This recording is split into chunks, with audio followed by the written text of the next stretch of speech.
look at some exponential growth. So our exponential functions with a base value, or what we're multiplying by each time, greater than 1.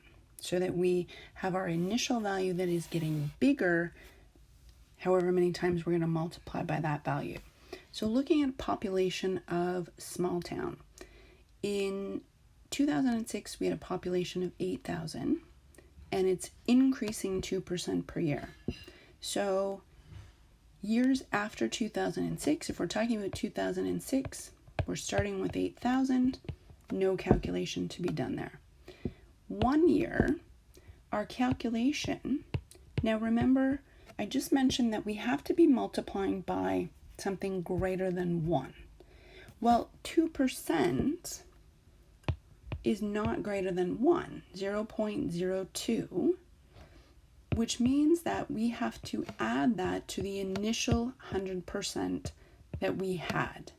So after a year, we have 102% of what we started with, which means that our growth factor that goes into our equation is going to be 1.02.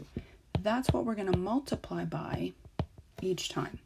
So when we do that, in our calculator, 8,000 times 1.02, rounding to the nearest person, we get 8,160.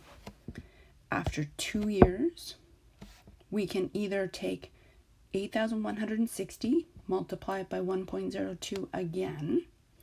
But remember, we haven't rounded this one. We could do that, 1.02. When we do that, we get 8,323. If we try in our calculators, we're also going to get the exact same answer if we put it as 8,000 times 1.02 to the power of 2. So we're multiplying by 1.02 twice. Now we did round this one to the nearest person because we can't have parts of a person. So the next year, after 3 years, we're going to have to set it up so that we get as precise an answer as possible this way. So we're going to take our initial 8,000 and we're going to multiply by 1.02 3 times, which means 1.02 cubed. When we do that, we get 8,490. After 4 years, we're going to do the same thing, but now we have multiplied by 1.02 4 times, and rounding to the nearest person, we get 8,659. If we go all the way down to 2020, that's 16 years, and we would multiply by 1.02 16 times. Now we definitely don't want to go step by step that way and do 16 steps on our table. So if we can use this in a function, it's going to get us to our answer a lot quicker. When we do that one in our calculator, we get 10,556. So looking to set up our function, we have done all of our calculations. What has changed is the exponent, or the number of times we're multiplying by that base. And that's the basis for our function. If we set up an equation and all of our exponential functions are going to be set up in the form y equals ab to the x. So b is our growth factor. In this case, 1.02, that's what we're multiplying by every time. A, in general, is going to be where we started, or our initial value. So in this case, the number of people, y, can be calculated by taking our initial 8,000 people and multiplying by 1.02 x amount of times. So using that to predict the population in 2050 means we're going to sub in the number of years that have passed since 2006, or 46 years, as our exponent. When we do that on our calculator, rounding again to the nearest person, we get 19,893. So our population in 2050 will be 19,893. For our second one here, notice that we're going backwards. So we want to go back to what was our population in 2000. We can still do that. We're just taking off 6 years. So that's what our exponent is going to be if we're going backwards. So we're going to have 8,000 times 1.02 to the power of -6. When we do that in our calculator, we get 7,104, which makes sense. It should be less than what we started with because we're going backwards. So the population in 2000 was 7,104. For doubling, if we want to know how long it will take to double what we had originally, so we're going to set up in our function, our answer we want is 16,000. We started with 8,000 times 1.02 to the x. So what we want to solve for is how many years, or what is x? What exponent is going to give us an answer of 16,000? Well, we can simplify the calculation that we're going to put in here, or we can keep it like this and look for 16,000.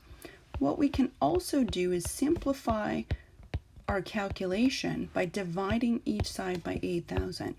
So 2 equals 1.02 to the power of x. And now we want to figure out, what does x have to be to get an answer of 2? So 1.02 to the power of x. If we try 1.02 to the power of, let's say, 25, and we get our answer, we see that we get 1.64. Well, that's not big enough because it's not really close to 2. So maybe we now try 40. Put that into our calculator, and we get 2.2. So that's too many years. Well, now we're going to try 35, and we notice we get 1.99, which does round to 2, so it's going to be 35 years past 2006. So plus 35 means that in 2041, the population will have doubled.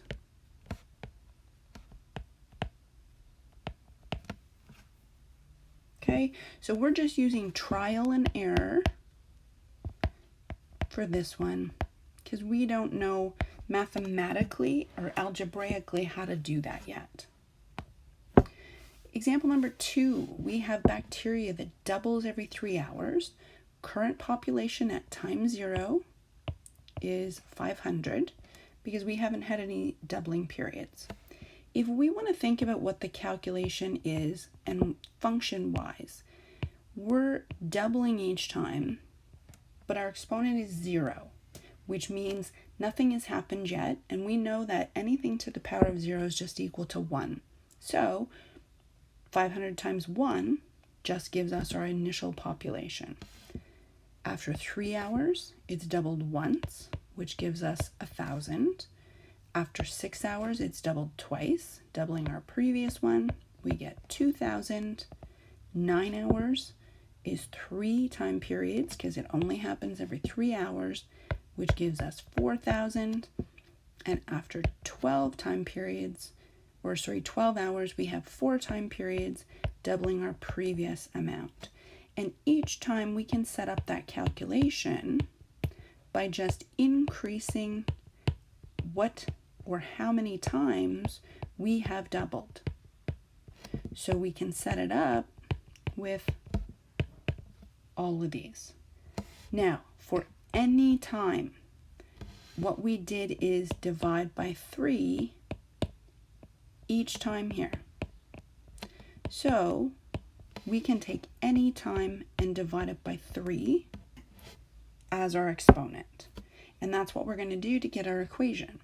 So we're going to model this using our general equation again, y equals ab to the x.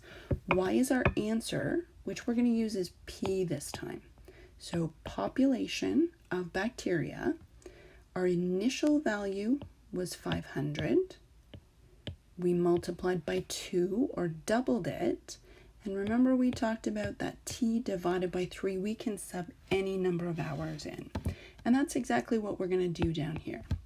So 1 day we know is 24 hours. So we're going to sub in here 24 divided by 3, which we can simplify to 8. When we do that calculation in our calculators, 2 to the power of 8 times 500, we get 128,000. So in 1 day, there will be 128,000 bacteria. For 17 hours, we're going to do the exact same thing, but notice that this time we can't divide 17 evenly by 3. We want to keep our calculation as precise as possible, so we're going to sub in 2 to the power of, bracket, 17 divided by 3, end bracket, times 500. And when we do that, we get 25,398. Again, we don't want to round that exponent because that'll change the answer that we're going to get here. So in 17 hours, there will be 25,398 bacteria. Going backwards, 12 hours ago, so we want to go into the past, minus 12, still divided by 3. And again, we notice here that we can simplify that exponent to negative 4. Negative 12 does divide evenly by 3. So putting into our calculators, we get, rounded to the nearest bacteria, 31. And if we think about that, that kind of makes sense because instead of doubling to go backwards 4 time periods, we would have half of what we now have. So once is 250, twice is 125, 3 times is 62, and 4 times is 31. So 12 hours ago, there were 31 bacteria. And last question here, just looking at our current situation, the COVID-19 pandemic is an excellent example of exponential growth. That on an average, we can look at how many or what is the percentage of increase in each day or each week or each month. And we can take our initial value and calculate how many would be infected. And when we talk about flattening the curve, that means that we're trying to reduce that number or the increase in the percentage of cases. So just taking a look at a general example, this isn't real numbers. I wasn't able to see what the percentage was. So just taking a look or getting an idea of how reducing that number or percentage increase in cases can really help out. So we're going to look at an initial value of 100 infected people. And we're going to look for how many are infected after 60 days. So our general function, our initial value here is 100. If we have a 10% increase, we're going to multiply by 1.10 or just 1.1. And our exponent is going to be 60 for 60 days. So putting that into our calculator, 1.1 to the power of 60 times 100, we get 30,448. So with a 10% per day increase, there will be 30,448 infected after 60 days. For a 15%, it's going to be the same 100 people that we started with, but now we're going to have 115% of what we started with each day.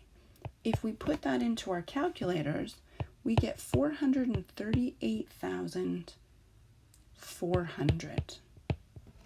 So 438,400 infected after 60 days. So you can see that there's a huge difference in the numbers here just by reducing it by 5% per day. So that's where the flattening the curve comes from, is that, remember we talked about in our graphs, the lower our base is, the shorter our curve will be. If we increase that base value, our graph increases at a quicker rate and gets a lot taller, and our y values increase exponentially, is how we discuss it. So that's just an example, a real life example. Now, again, those are just picked out percentages just to demonstrate what those values are. So